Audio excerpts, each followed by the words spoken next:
મારું નામ હરેકૃષ્ણ દોરીવાળા છે। અમે આ બાબતે વળતર બાબતે કે રોડ ખોલ્યા બાબતે ઘણી સરકારી અર્ધ સરકારી સંસ્થાઓમાં ઇવન મેં સીએમઓ ઓફિસોમાં પણ લેટરથી અને ઓનલાઈન પોર્ટલ પર રજૂઆતો કરી છે કે અમને આ પ્રોબ્લેમ આવી રહ્યો છે, પણ કોઈ રિસ્પોન્સ આવ્યો નથી આજ સુધી। વારંવાર અમને એટલું કહેવામાં આવ્યું છે કે તમારું કામ ચાલુ છે, તમારું કામ ચાલુ છે। આજે 20 મહિના થઈ ગયા એ વાતોને, હવે વેપારીઓની ધીરજ ખૂટી રહી છે, એટલે અમારે આ આખરે પગલું લેવું પડ્યું। આગળ તમને કોઈ એમાં અમને રિફંડ આપવામાં આવ્યું છે, પૈસા આપવામાં આવ્યું છે? અમને વળતર આપવા માટેની કમિટમેન્ટ આપવામાં આવ્યું છે, પણ આજ સુધી કમિટમેન્ટ જ રહ્યું છે, એની કોઈ ઇમ્પ્લિમેન્ટ થયું નથી, એની કોઈ રજૂઆતો અમારી સાંભળવામાં આવી નથી।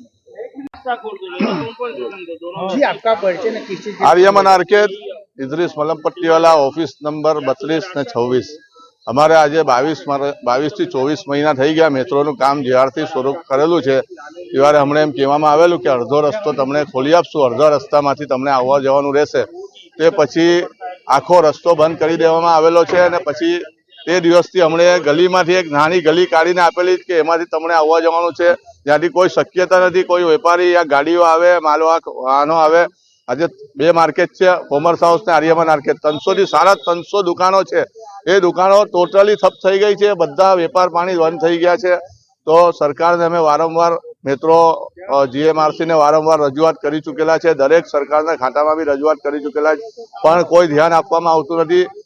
એસએમસી ના વેરાઓ પૂરેપૂરા આવે છે, વ્યાજ સાથે આવે છે, માર્કેટ બંધ હોવા છતાં આ બધી વસ્તુ દરેક ખાતાઓ પોતાના જે વેરા લેવાના છે એ વસૂલ કરે છે આવીને, પણ માર્કેટ તરફ કોઈ ધ્યાન આપવામાં આવ્યું નથી। ને હવે અમારી પરિસ્થિતિ એમ છે કે અમારું માર્કેટ બંધ થઈ ગયું છે, અમે રસ્તા પર આવી ગયા છે, એટલે અમારી પાસે રસ્તા પર આવવા સિવાય કોઈ ઉપાય નથી। અમારી માંગ એમ છે સાહેબ કે અમારે જે 22 મહિનાથી વેપાર બંધ છે એનું વળતર બી નથી આપવામાં આવ્યું ને હજી બીજા 2-2.5 વર્ષ સુધી માર્કેટ બંધ રહે એવી શક્યતા છે, તો તેનું પણ પૂરેપૂરું લખાણ કરી આપવામાં આવે ને વળતર આપવામાં આવે। નહીં તો અમે રસ્તા પર આવી ગયા છે ભાઈ, તો અમારા રસ્તા પર આવીને આ સરકાર અને આ વસ્તુ બતાવવી જરૂરી છે આંદોલન કરીને કે ભાઈ અમારી પરિસ્થિતિ છે આ।